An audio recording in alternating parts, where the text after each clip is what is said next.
Campina Grande, quarta-feira, 26 de junho. Espero que você, internauta, telespectador, que está ligadinho conosco, tenha passado uma noite em paz, um sono tranquilo e reparador. Dentro de instantes, estaremos ouvindo o reverendo Hernandes Dias Lopes, trazendo uma palavra muito importante sobre fazer escolhas certas. Ouviremos também ainda o pastor Antônio Júnior trazendo mais uma reflexão para o nosso coração. E você ainda ouvirá, neste programa, uma belíssima música interpretada pelo cantor e pastor de saudosa memória, Luiz de Carvalho.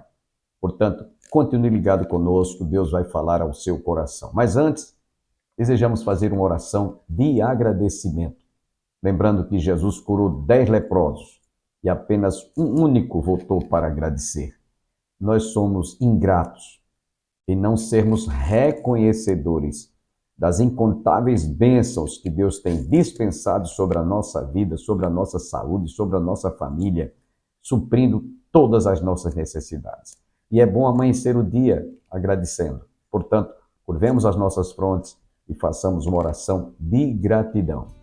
Pai, obrigado por este dia que o Senhor está acrescentando à nossa existência. Obrigado pelo agasalho, pelo pão nosso de cada dia, pela existência da nossa família. Obrigado por todas as provisões que o Senhor tem feito para o nosso sustento. Abençoe a cada telespectador para que haja esse sentimento de gratidão em cada coração. Eu te oro e te peço agradecido todas estas bênçãos. Em nome de Jesus. Amém. Quero deixá-los com o pastor e cantor Luiz de Carvalho, de saudosa memória.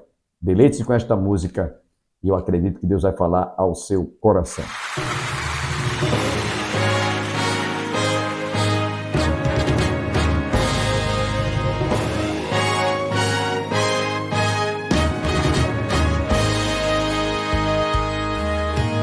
Como agradecer ao meu Deus o que fez por mim, bênçãos sem medida para provar o seu amor sem fim. Nem anjos podem expressar a minha eterna gratidão. Tudo que sou e o que vier a ser aqui, eu agradeço a ti. A Deus toda glória, a Deus toda glória, a Deus toda glória, pelas bênçãos sem fim. Com seu sangue salvou-me, seu poder transformou-me. A Deus toda glória, pelas bênçãos sem fim. Quero viver pra ti, tua vontade cumprir. Se algum louvor ganhar, quero entregar ao meu Salvador. Com seu sangue salvou-me, seu poder transformou-me. A Deus toda glória, pelas bênçãos sem fim.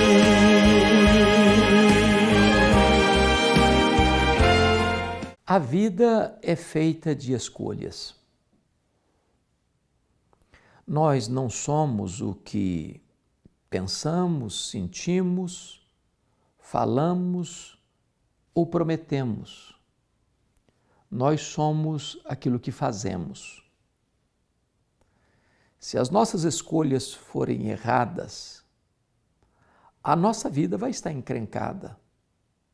Se as nossas escolhas forem acertadas, a nossa vida será bem-aventurada. No Salmo 119, Davi vai dizer o seguinte no verso 30: escolhi o caminho da fidelidade e decidi-me pelos teus juízos. Qual é o caminho que você tem escolhido? Tem muita gente que escolhe o caminho da mentira, das falcatruas, das vantagens imediatas, negociando princípios e valores. Tem gente que escolhe o caminho do lucro fácil, mas ilícito e imoral. Tem gente que escolhe o caminho da violência, do falar mal dos outros, de espalhar boatarias, de cometer assassinato de reputações. Tem gente que escolhe destruir a própria vida com drogas ilícitas, com álcool, com práticas de devassidão moral. Tem gente que escolhe viver uma vida de rebeldia com os pais, com as autoridades constituídas, vivendo à margem da lei, na contramão do direito. Tem gente que escolhe destruir os outros para alcançar alguma coisa na vida, construindo o seu sucesso sobre os escombros dos outros. Tem gente que escolhe afastar-se de Deus, rebelar-se contra Deus, insurgir-se contra o Altíssimo. Quais têm sido as suas escolhas? Você pode fazer escolhas boas, como Davi, escolhi o caminho da fidelidade. Você pode escolher andar com Deus. Você pode escolher amar a sua família. Você pode escolher honrar o seu nome e viver uma vida digna, ser um trabalhador honesto, ser uma pessoa de bem, ser um plantador de esperança. Você pode escolher ser uma bênção onde você está plantado e ali florescer. Você pode escolher amar o seu próximo. Você pode escolher ser um bom vizinho. Você pode escolher ser um bom patrão, um bom empregado, um bom cidadão. Você pode escolher ser um crente de verdade. Você pode escolher o caminho da fidelidade. Então eu preciso lhe dizer, hoje é dia de fazer escolhas acertadas.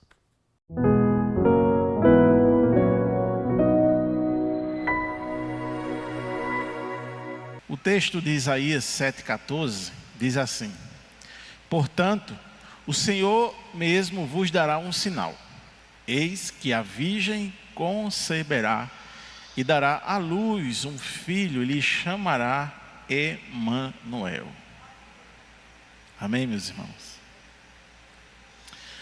Quando eu estudava ainda no seminário, eu lembro-me que um dos assuntos que sempre era recorrente entre várias matérias que a gente estudava ali, era um ponto de insistência em toda a história, desde a concepção de Jesus, é de que a humanidade caída, os ímpios, sempre quis desacreditar na pessoa de Cristo. Na pessoa de Cristo. Isso desde sempre. Quer ver? Quando você analisa logo após a ressurreição de Cristo, já começou o trabalho de desacreditar na pessoa dele. Há exemplo disso, quando um grupo ele começou a disseminar que o corpo de Cristo havia sido roubado pelos discípulos, para manipular a argumentação da ressurreição. E Mateus, no capítulo 28, verso 11 ao verso 15, ele registra isso. Ele diz assim: e indo elas, eis que alguns da guarda foram à cidade e contaram aos principais sacerdotes tudo o que sucedera. Reunindo-se eles em conselho com os anciões, deram grande soma de dinheiro aos soldados. Olha só. Recomendando-lhe que dissessem: vieram de noite os discípulos dele e o roubaram enquanto dormíamos. Caso isso chegue ao conhecimento do governador, nós o persuadiremos e vos poremos em segurança. Eles, recebendo o dinheiro, fizeram como estavam instruídos. Esta versão divulgou-se entre os judeus até o dia de hoje. Até o dia de hoje, lógico, até quando Mateus concluiu esse texto, né? Então, foi disseminando essa notícia naquele momento ali de que o corpo de Cristo havia sido roubado da sepultura. Ao longo da história também, e aí quando a gente vê, por exemplo, em um grupo, nas igrejas da Ásia Menor, eles também disseminavam que Jesus não tinha um corpo físico. Era apenas imaterial e a todos que viram ele, viram apenas uma aparição. Então, vê, a gente pode pontuar, né? Primeiro, começaram a dizer que roubaram o corpo de Cristo.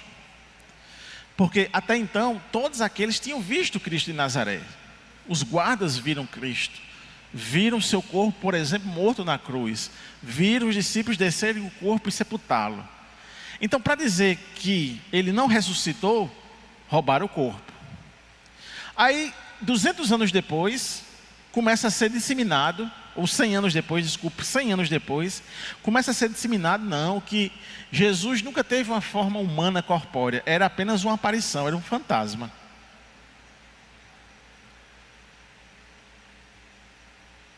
Já no século II, essa argumentação era conhecida como o docetismo. Era uma doutrina considerada herética pela igreja primitiva. E esse movimento docetista, ele antecedia os gnósticos, que acreditavam que o corpo de Cristo era uma ilusão e que sua crucificação teria sido apenas aparente. O que choca diretamente a revelação escriturística, porque a Bíblia ela afirma categoricamente que Cristo possui duas naturezas, que ele é tanto divino quanto humano. Ele existe com Deus o Pai na eternidade como a segunda pessoa da Trindade, mas tomou a natureza humana na encarnação. E o que resulta disso não compromete ou confunde a natureza divina com a humana, de modo que Cristo é totalmente Deus e totalmente homem, e permanecerá nessa condição eternamente. As duas naturezas de Cristo subsistindo em uma pessoa, dá-se o nome então de união hipostática. Agora, irmãos, é possível investigar durante toda a história da igreja também que sempre houve aqueles que têm negado a divindade de Cristo e aqueles que têm negado a humanidade de Cristo. É também o caso que sempre houve aqueles que têm negado a visão bíblica da união das duas naturezas em uma pessoa. E sobre isso nós podemos ainda notar alguns outros movimentos heréticos, a exemplo do que eu já falei aqui, que atingia a igreja sobre esse assunto, sendo então necessário convocar concílios para combater e apresentar às igrejas documentos confirmando a realidade bíblica. Um desses movimentos se chamava nestorianismo.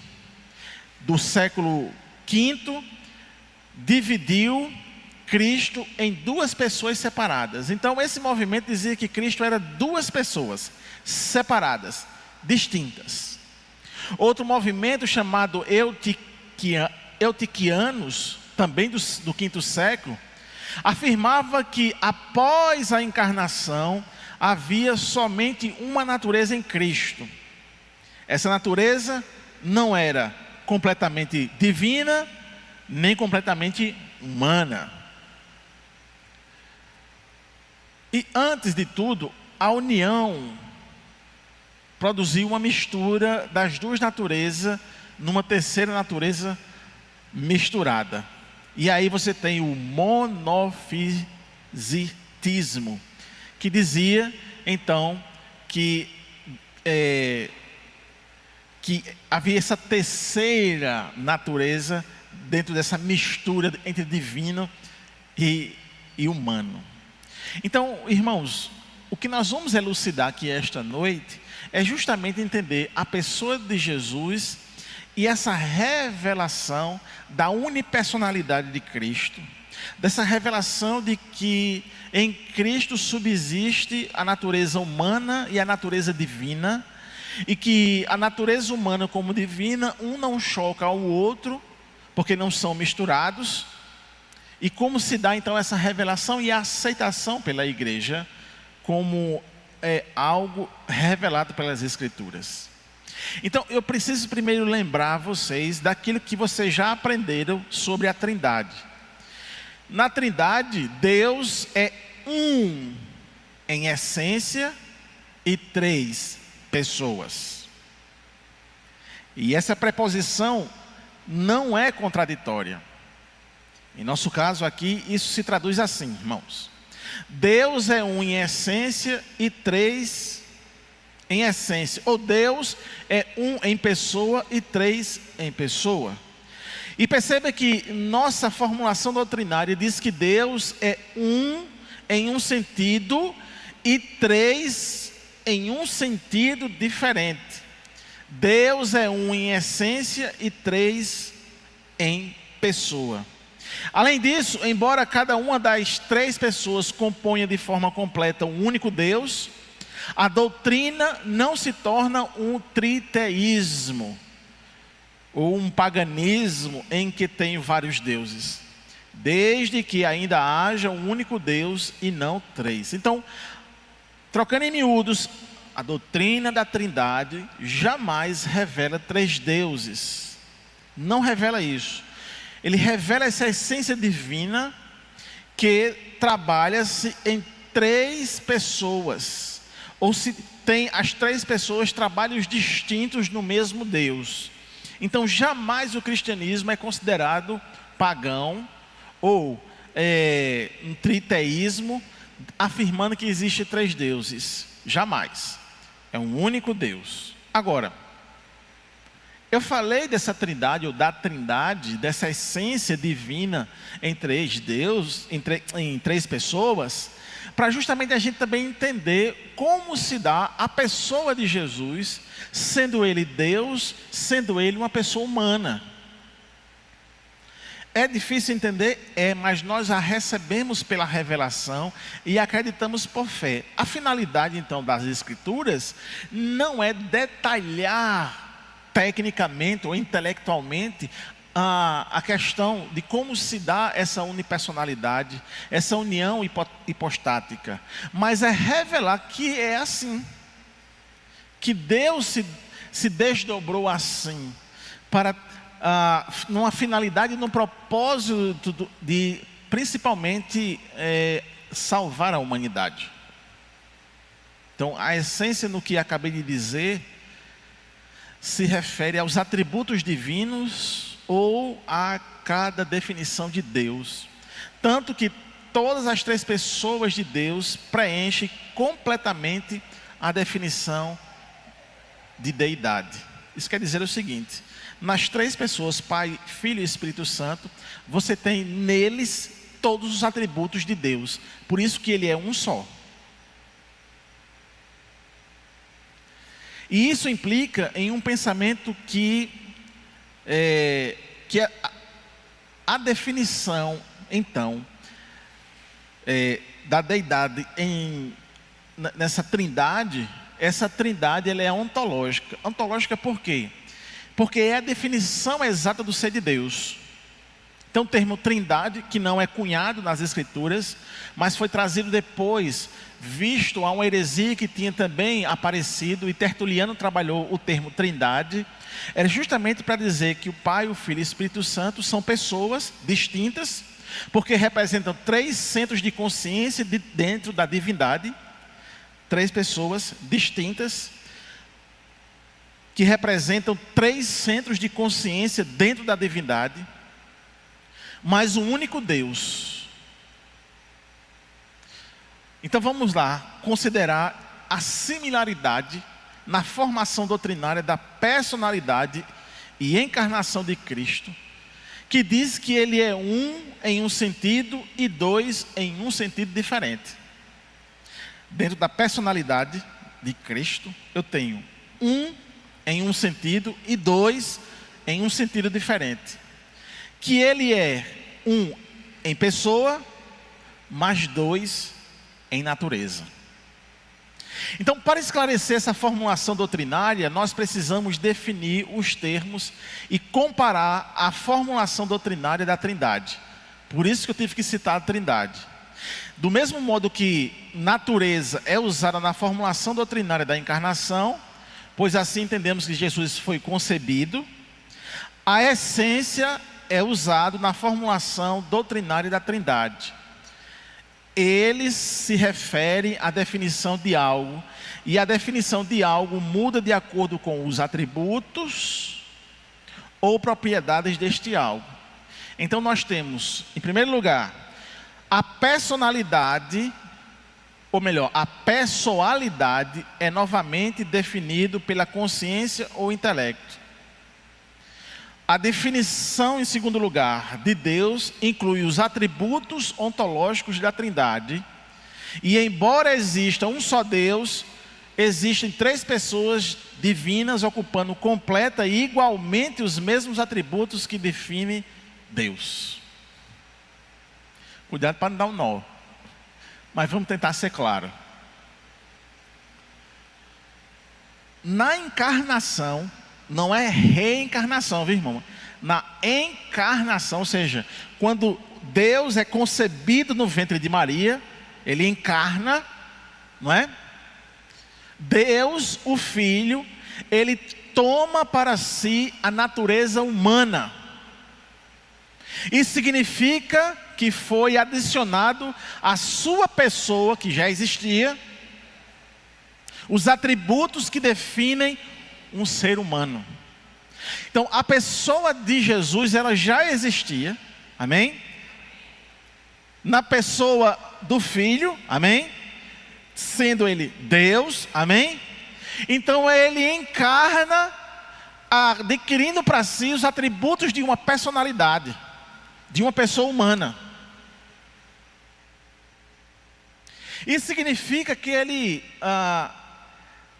que essa natureza humana não sobrepôs a divina, também não se misturou, mas elas começaram a coexistir.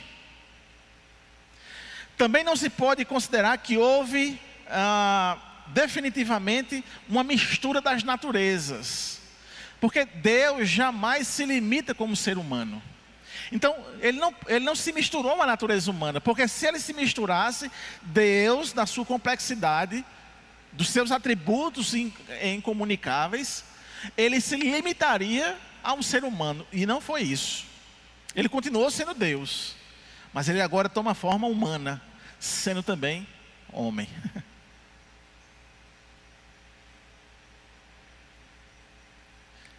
Bom, essa formulação também protege ao que nós chamamos da imutabilidade de Deus, o Filho. Uma vez que a natureza humana não modifica em nada a sua natureza divina. Então, é uma questão complexa, de difícil entendimento, e que às vezes é melhor dizer que Jesus é 100% homem e 100% Deus. Porém, a objeção de que os atributos divino e humano necessariamente se contradizem quando possuímos uma mesma pessoa, falha em não perceber que esses dois atributos são independentes no Deus, o Filho.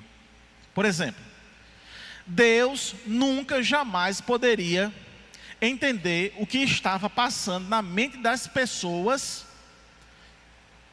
Vou repetir.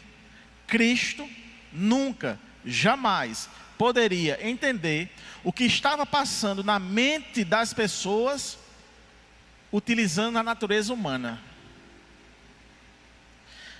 Jamais poderia entender o que estava passando então na mente, nos pensamentos de outra pessoa utilizando a natureza humana. Mas era onisciente em relação ao quê? Aos atributos divinos que ele tem.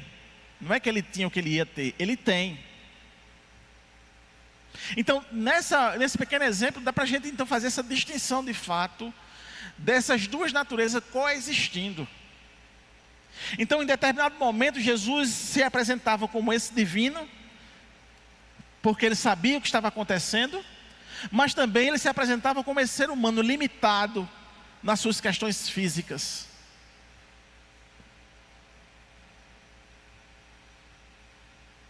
Então, seus atributos divinos não podiam divinizar seus atributos humanos.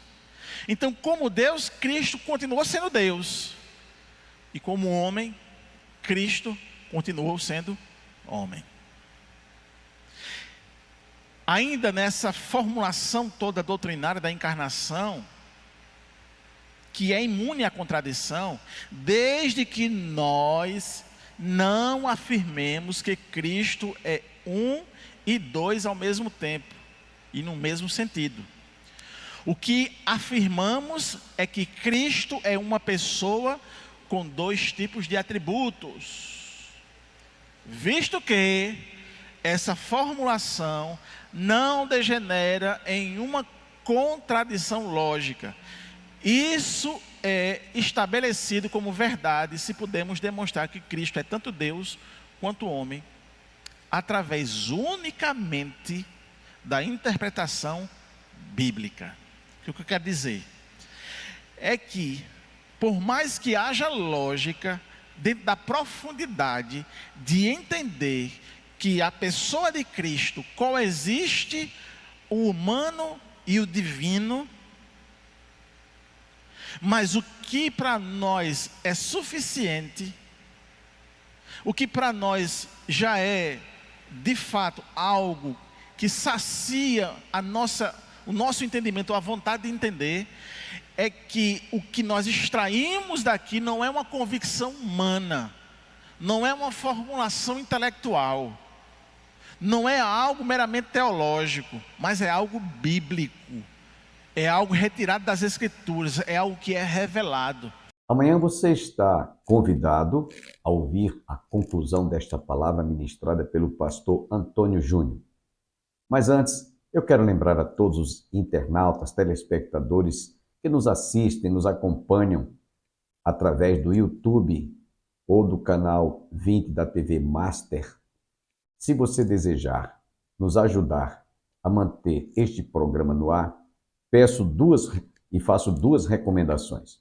Primeiro, ore, interceda para que nós permaneçamos comunicando as boas novas de salvação, a palavra de Deus.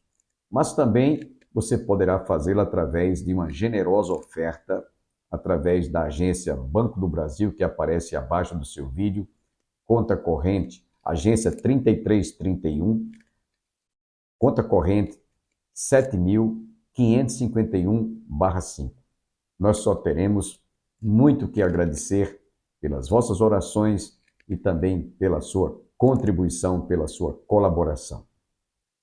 Eu quero encerrar este programa desejando a todos um dia abençoado, que todos recebam as bênçãos do Pai, do Filho e do Espírito Santo e até o nosso próximo programa, se Ele assim nos permitir.